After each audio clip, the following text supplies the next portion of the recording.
Manly Hall Official is glad to produce, publish and offer the best school of mysticism and occultism.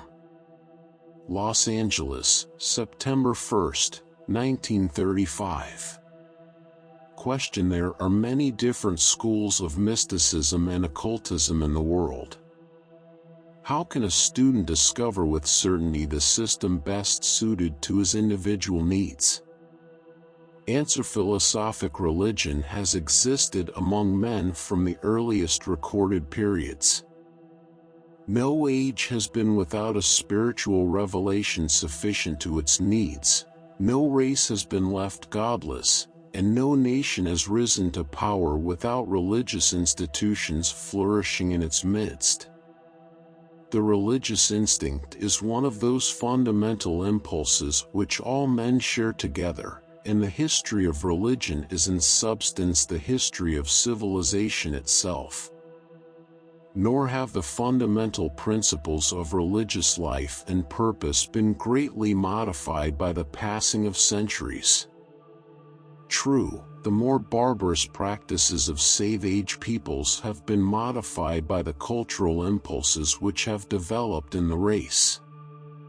But the essential values of the religious factor in individual and collective existence remain practically unchanged. The theories of religion in vogue today are the same theories which govern spiritual institutions of the ancient world. Therefore, we may properly interpret the needs of the modern truth seeker in the light of those codes and principles which survived the vicissitudes of countless ages. Certain facts have been justified by the experience of ages. Chief of these facts is the inevitable inequalities which exist in the reasoning capacities of men. There has never been a time in recorded history when the inhabitants of even one community were all of equal spiritual achievement. The several races which together inhabit the earth constitute an innumerable inequality of abilities. The social systems which exist within races or form parts of nations and communities are themselves divided into numerous strata according to the mental, spiritual and physical differences which are present throughout humanity. In all times then, and among all peoples, there are few capable of great perfection of thought and action, and the vast majority is lacking in the capacity for exact and inspired thinking. It has always been necessary, therefore, to consider these inequalities when founding or promulgating a religious doctrine.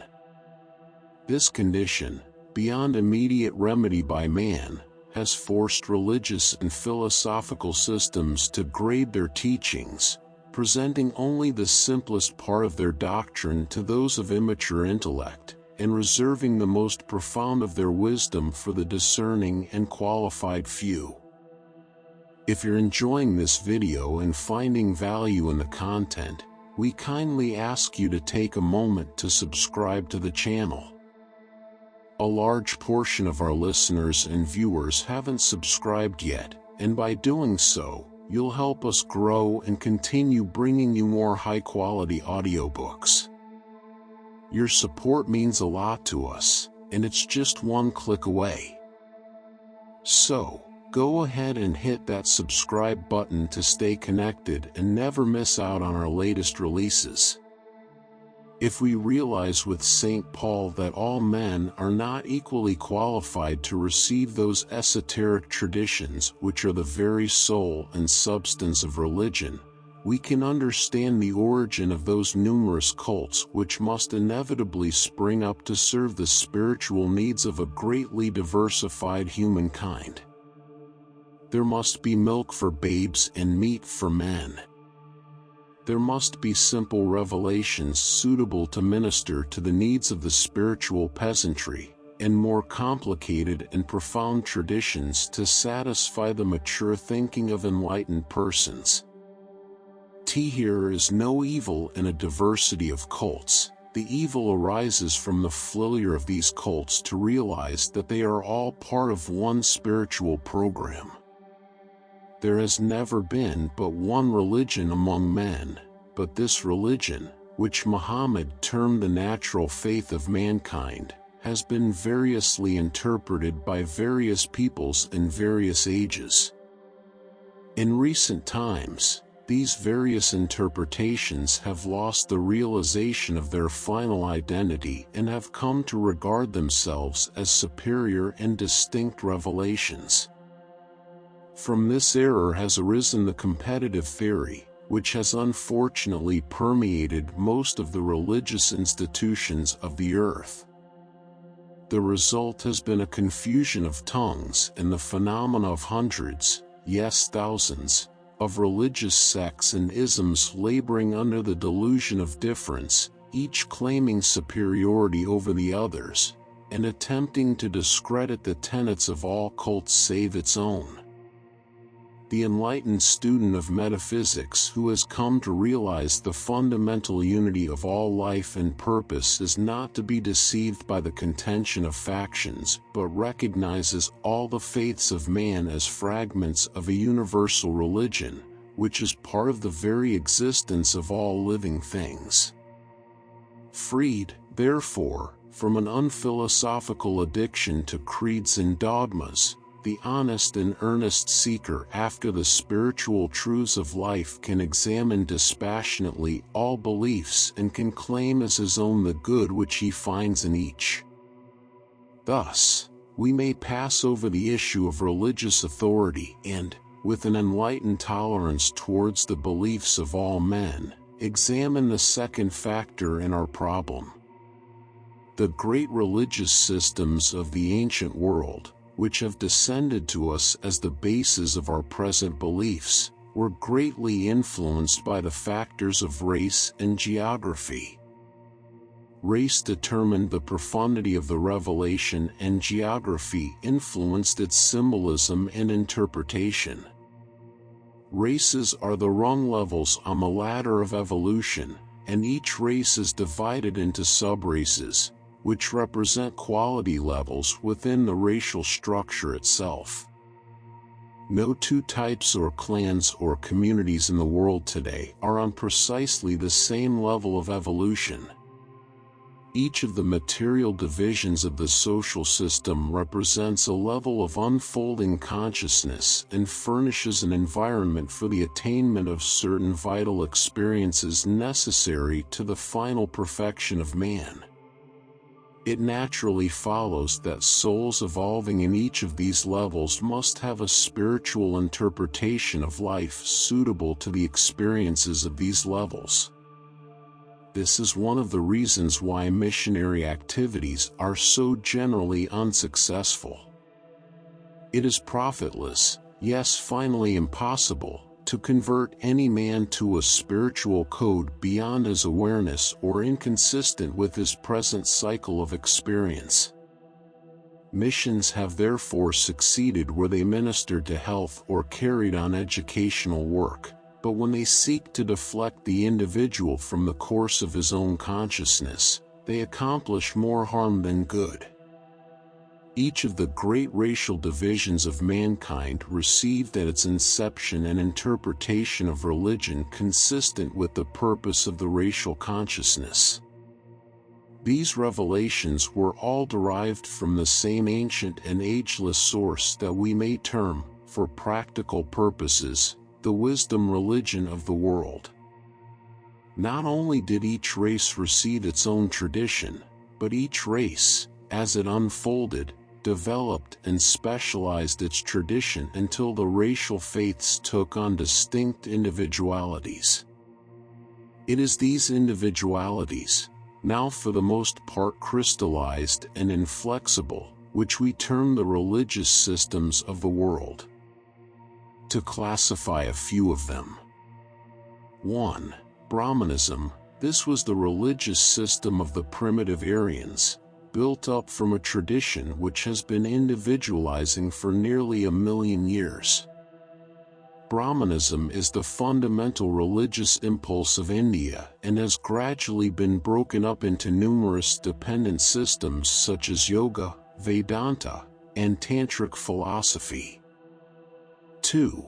Confucianism. This is really the comparatively modern crystallization of the ancient traditions of the Atlantean Chinese, reformed and restated by the great philosopher Confucius. Numerous Chinese sects are derived from the fundamental tenets of Confucian authority. 3. Taoism. This philosophy, which also developed in the Chinese racial consciousness, represents one of the migrations of Brahmanic philosophy, thus mingling with Chinese thought. This Hindu tradition ministered to a certain level in the unfolding Mongolian consciousness. 4. Zoroastrianism. Several prophets known by the name of Zoroaster rose up to minister to the spiritual needs of the Irano-Aryan migrations.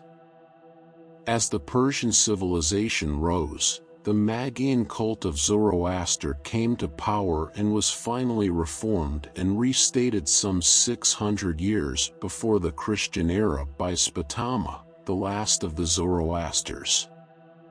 Under the name Mithraic, the Persian cults reached Rome to serve a certain level of Roman thought, and finally, the Persian stream mingled with the waters of Christianity. 5. Buddhism. This ancient faith, also rising in India, was one of the first to branch off from the Brahmanic tree. It retained individuality for thousands of years, to finally emerge as a great world religion about BC 500 under the leadership of Gautama Buddha. Buddhism broke into several parts, migrated to most of the Eastern nations, where its influence has been felt from Ceylon and Java on the south to Tibet and Japan on the north. 6. The Orphic Theogony. This philosophic system, also a branch of the Brahmanic tree, developed in the classical civilizations of the Near East, becoming the spiritual power behind the cultural supremacy of the Greeks. Orphic philosophy was revealed by Orpheus, Pythagoras, and Plato, and mingled with the Mithraic in Rome, the Egyptian mysteries in Egypt, and also Christianity. This mingling resulted in Gnosticism and also influenced Jewish metaphysics through the Essene and Nazarene sects. 7. Osiris worship, also of Eastern origin. This faith was successfully transplanted to Egypt, where it flourished for more than 5,000 years and finally disintegrated with the collapse of Egyptian culture, and continues now only as an impulse in Christian thought. 8. Judaism. Technically speaking, we must accept Judaism as rising among the Egyptians, Chaldeans, and other ancient peoples in the Mesopotamian area. Under the leadership of Moses, the great migration of the Jewish nation took place, which finally individualized the faith, which has continued to the present time with very few modifications. 9.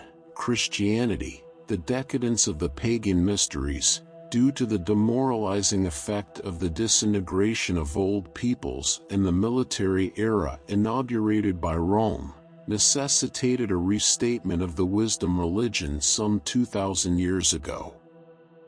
This restatement, under the name of Christianity, constitutes the spiritual urge behind the development of the European and American culture. 10.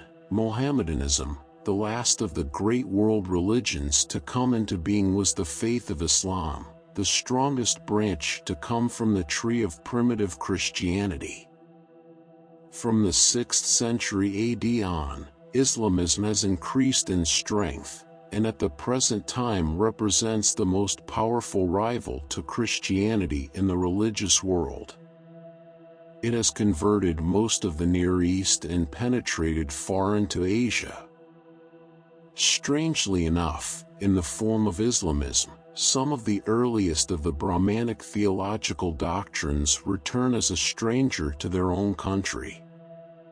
In addition to this panorama of religious motion in the world, it is necessary to recognize the numerous cults which have sprung up combining factors from two or more of the great religious movements. These major schools have been subject to innumerable reformations and their doctrines to numerous interpretations and reinterpretations. To the average person of the Western world, Christianity is the familiar example of religious growth. The hundreds of sects which have sprung up in this religion alone are typical of similar divisions existing in other world faiths. Each of these sects claims precedence over the others for accuracy of interpretation and sublimity of purpose. It is not surprising, therefore, that the layman in religious matters, when confronted with the complexity everywhere present in matters of faith, should wonder which way to turn in order to secure spiritual knowledge in its most nearly pure and unadulterated form. But even this picture of existing conditions is not the whole of the story. There is yet a third factor to be considered, and this is the individual truth seeker himself. Although today millions of persons are born together in a great nation like America, they should in no way be regarded as similar in capacity or interests merely because of the circumstance of birth. This country, but a few centuries old, has received into it egos whose previous lives have taken place in numerous other civilizations, and who bring with them religious impulses and spiritual predilections from all the great faiths of the ancient world. 5 sons born into one family may have locked within their subconscious selves the religious convictions of 5 different world religions. These differences are plainly evident to the trained observer and very often have stamped themselves upon the appearance of the individual.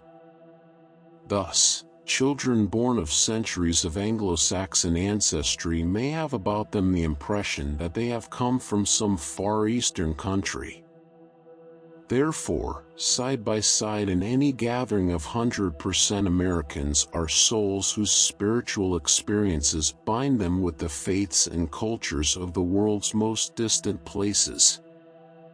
A man may be born an American and yet be, by spiritual thought and moral code, a Greek, a Brahmin, a Buddhist, or a Mohammedan.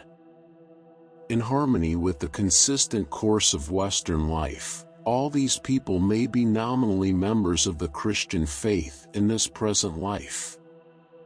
But a man, though christened a Baptist here, remains religiously what his soul is. If in previous lives he has been a Brahmin, he is bound to interpret Christianity in terms of Brahmanic philosophy. A good example of a Western man with an Eastern soul is America's one great philosopher, Ralph Waldo Emerson. When, therefore, a person living in this century, in this civilization, asks the question, "What are my spiritual needs?" it is a large matter to decide this.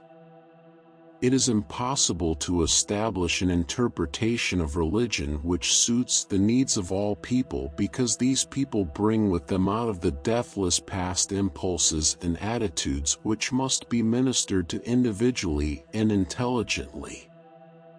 This explains the reason why many faiths and many interpretations flourish together among nearly all progressive peoples. Here also is revealed the absurdity of attempting to establish state faiths and creeds or to regiment human religious instincts.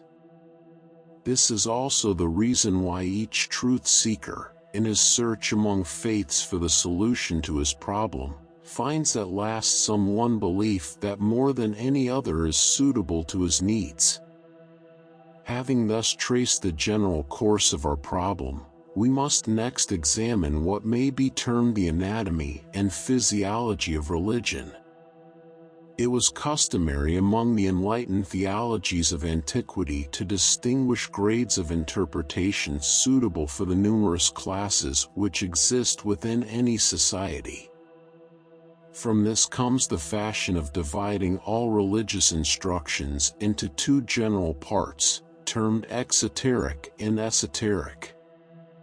This division was not arbitrarily determined by the priesthood but arose from a phenomenon evident everywhere in society. The majority of humankind are incapable of understanding, applying, or appreciating the more profound aspects of a philosophical religion. Thus, faiths were simplified to human need. The great body of each religious system consisted principally of moral doctrines, commandments, and injunctions to propriety and honesty.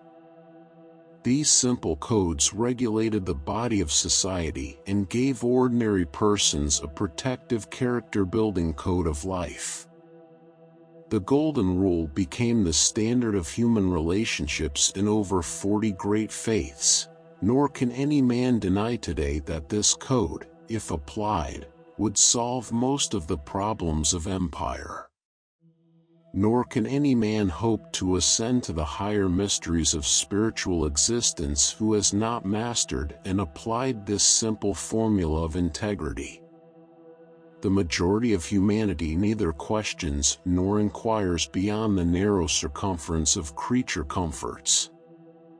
To live honestly and comfortably and to die with the hope that the future will prove benevolent approximately epitomizes the spiritual problems of the multitude.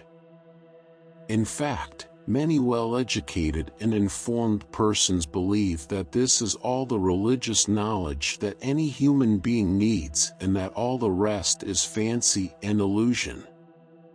There is always, however, a certain class in society not so easily satisfied. These demand a more inclusive and mature religious understanding. They perceive, even though but dimly, that the spiritual problem of life is far greater than merely a moral code. This does not mean that they reject the simple truths of honesty and right living, but rather that out of ages of evolution the soul within has come to realize that life is not a material but a spiritual experience. Religion is not merely a part of existence, a series of arbitrary moral codes. Religion is the whole of existence. Spiritual facts are the only facts, and the whole material universe is merely a tiny spiritual particle vibrating in a vast, measureless, unknowable sea of spirit. This realization brings with it an irresistible desire to investigate the divine world which surrounds and interpenetrates what we have come to call the material world. Question: please give your version of the idea of a person being divinely protected. We so often hear someone say that they have no fear of anything because they are divinely protected. Does not the law of cause and effect render this idea untenable? Answer: most exponents of the cult of divine protection derive their ideas from one of several systems of mental metaphysics which seek to make man right with his world by surrounding him with a wall of mental or autosuggestions. It would be folly to deny that mental attitude is capable of producing a marked effect upon the external life of the individual, but effects that are inconsistent with the spiritual facts of the individual's life are impermanent and consistently disastrous. All enlightened systems of philosophy and mysticism agree that it is impossible in the long run to fool the law of cause and effect. If by mental processes we attract to ourselves things which are not our own by merit, our very possessions become our misery and everything we gain is a loss to ourselves. No person under any condition can be divinely protected from the effects which he has set in motion by his own causations. He may build a mental wall of defense by which he temporarily deflects the thunderbolts of karma, but this is not divine protection, it is mortal will defying divine will. In the old fables, mortal will under the name of Satan and his angels defies the edict of heaven and sets up its kingdom in the abyss. Mental metaphysicians have much in common with the fallen angel. When we resist that which we have caused to come to us, when we refuse to acknowledge the debts which we have made, when we surround ourselves with a wall of mental electricity, we are not divinely protected, we are simply resisting for a little while those consequences which must ultimately catch up with us. Worse than this, our attitude towards destiny being wrong, we usually are extravagant in our desires and unreasonable in our attitudes, thus bringing the sum of our debts much higher than it would normally be. The only protection with which we can safely surround ourselves is the invincible armor of our own integrity. Man is not protected by the gods, but by the honor that is within him. Question: please give the names of the best works to read on the interpretation of the Grecian myths. Answer: the mythological writings of the Greeks are founded for the most part upon the secret traditions of the Orphics. According to the old records, Orpheus, whose name means dark of skin, brought the ancient wisdom religion from India to the progenitors of the classical Hellenes. It is impossible to interpret Greek mythology philosophically without the Orphic keys. The writings of Homer and Hesiod were derived from the initiation pageantry of the Orphic cult, perpetuated in the Eleusinian and Dionysian mysteries. Books dealing with this obscure subject in an enlightened manner are few and for the most part rare. Of particular importance are the translations and writings of Thomas Taylor, the Platonist. His mystical hymns of Orpheus is important, also his dissertation on the Eleusinian and Bacchic mysteries, and his essay on the Odyssey of Homer, which has also been advanced as a possible field for sixth root race activities. It is my opinion that pioneers from the several subdivisions of our present race will form the nucleus for the future human type. Of more recent writers, probably the most reliable is G.R.S. Mead, whose splendid little work Orpheus is derived in some parts from original Greek sources. In other parts, it is a summary of Thomas Taylor's researches. The third was the Lemurian, a dark civilization existing upon a continent involving what is now the Indian Ocean and the Australasian archipelago. The fourth was the Atlantean, whose great island continent filled a considerable part of what is now called the Atlantic Ocean, extending from Greenland on the north to a southern latitude approximately parallel with Brazil. The fifth, to which we now belong, is called the Aryan and had its origin in north-central Asia about 1 million years ago. The sixth and seventh races are yet to come. The sixth race will be derived from the highest types produced by the fifth race and may spring up among several progressive peoples simultaneously. The application of the term sixth root race to describe a precocious or unusual type of human being is a figure of speech rather than a scientific fact. I question very much if true sixth root race types are as yet appearing, as many thousands of years must pass before the advent of the sixth race. It is quite possible, however, that tendencies which will later develop into sixth root race qualities are beginning to appear as progressive impulses in our present society. Some believe that the sixth root race will emerge from the chemistry of interracial minglings in America. Others feel that Russia is the logical cradle, inasmuch as great social experiments are being carried on there. Australia serves as an appendix to his translations of the 4 books of Plotinus on abstinence from animal food. Question: has the 6th root race started to appear upon the earth?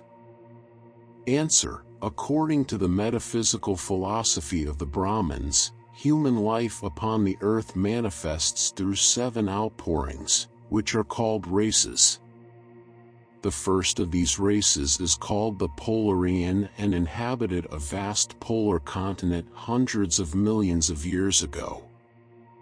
The second was the Hyperborean, referred to by the Greeks as a semi-divine race dwelling in the land north of the winds.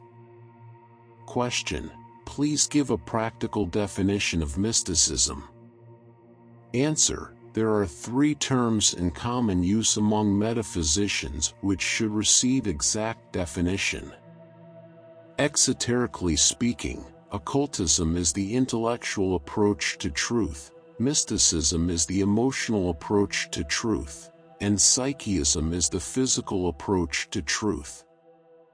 Esoterically, the occultist desires to possess wisdom, the mystic desires to be possessed by wisdom, and the psychic, incapable of impersonalizing wisdom, seeks to achieve a spiritual state by permitting his own metaphysical organisms to be controlled by other entities, by this process hoping to benefit by the experience of others.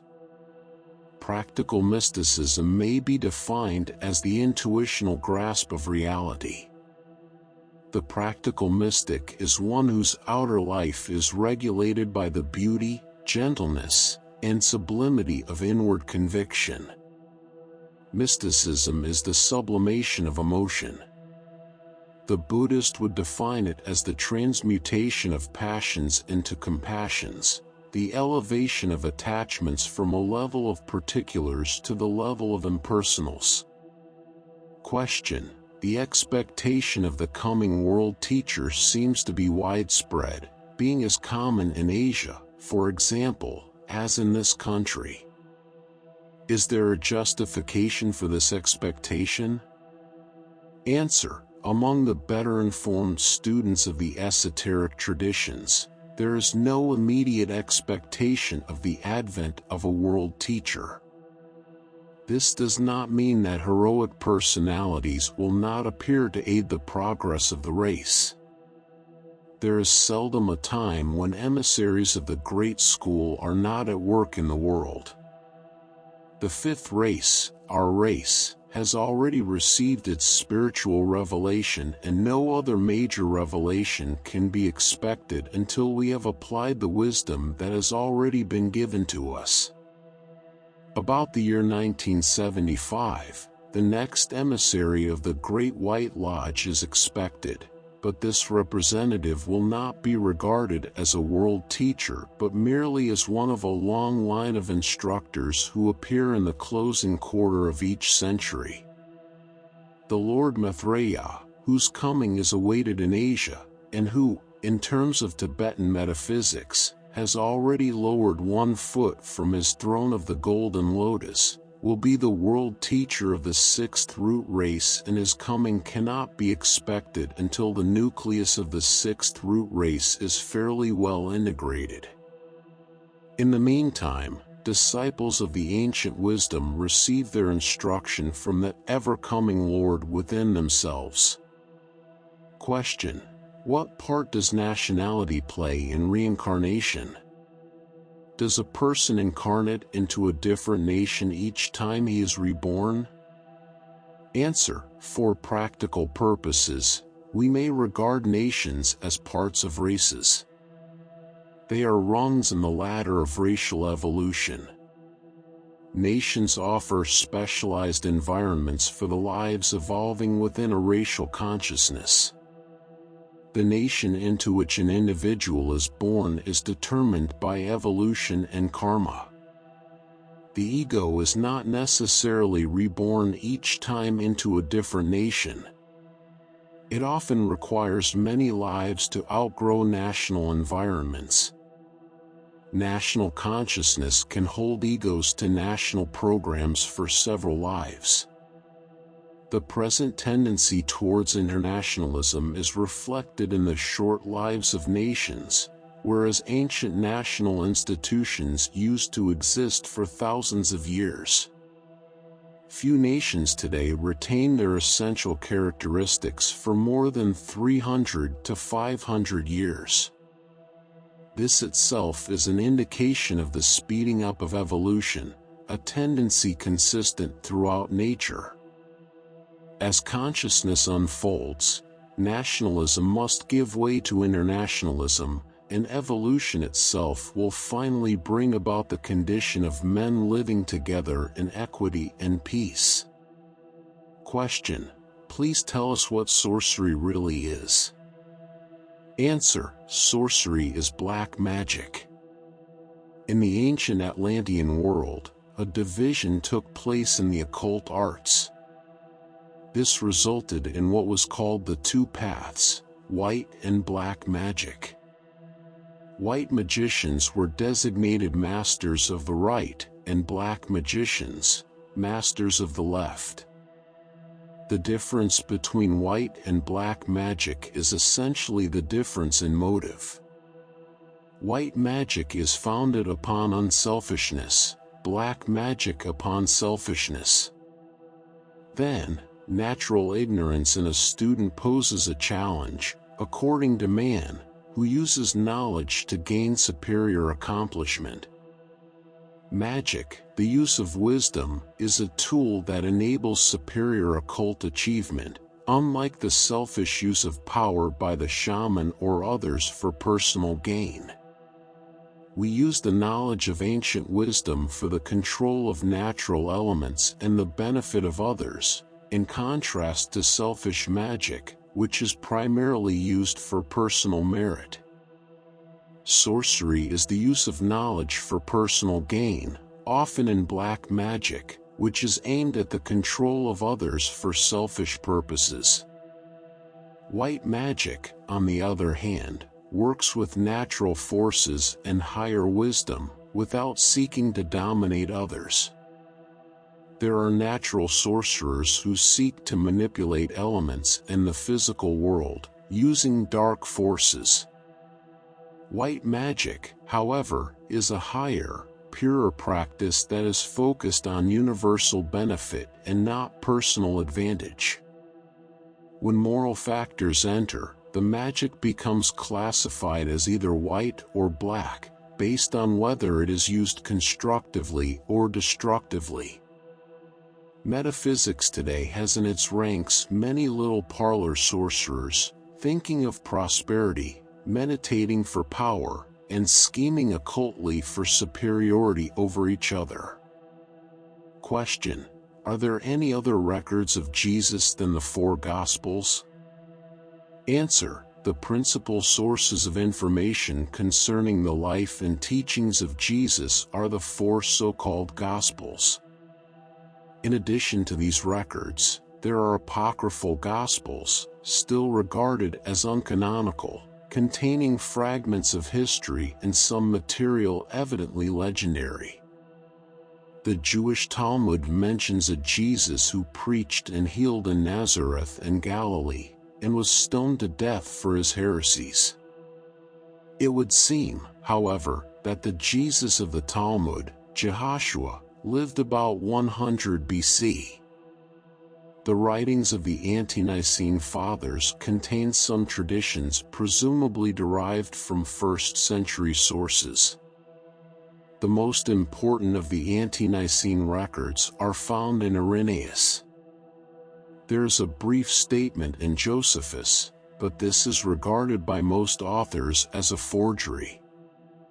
Fragmentary mentions of Jesus are to be found in many 3rd and 4th century Christian documents, but he is ignored by all the important historians of his time.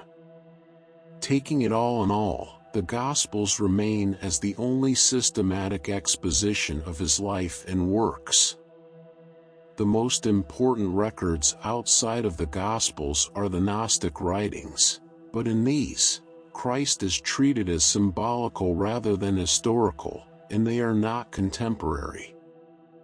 Question: what is the best way to overcome an obsession? Answer: the word obsession has two meanings at the present time. Occultly speaking, an obsession is a form of possession in which a living person is overshadowed or dominated by the intelligence of another entity. Most often, the other entity is a fixation in which the natural flow of the intellect is deflected or perverted by some idea or notion that has come to dominate the reasoning processes. In the case of true obsession, it is my observation that certain physical derangements are usually present. Persons of normal mental attitudes, well-directed emotions, and healthy physical bodies are seldom obsessed. Obsessions most generally occur as the result of dabbling in occult sciences, years of emotional excess or repression, and a condition of anemia in the body chemistry. It follows that if the obsessed person has periods of lucidity and self-control, they should be set to work normalizing their lives. Where the obsession is continuous and the patient can offer no personal assistance, those treating the obsession must do everything possible to normalize the patient without his assistance. The resistance of the physical body must be brought up, but at the same time, it is dangerous to feed an obsessed person animal foods. Obsessing entities are usually of a lower moral and mental caliber than the person whom they attack, but in order for the obsession to continue, there must be a negative link of sympathy between the entity obsessing and the person obsessed. This link of sympathy must be sought for and removed. A serious case of obsession will not generally respond to amateur treatment, but must be worked on by a person experienced in occult therapeutics. Mild cases arising from mediumship can generally be remedied by the sufferer himself if he will reorganize his spiritual life and place it on a strong individual foundation.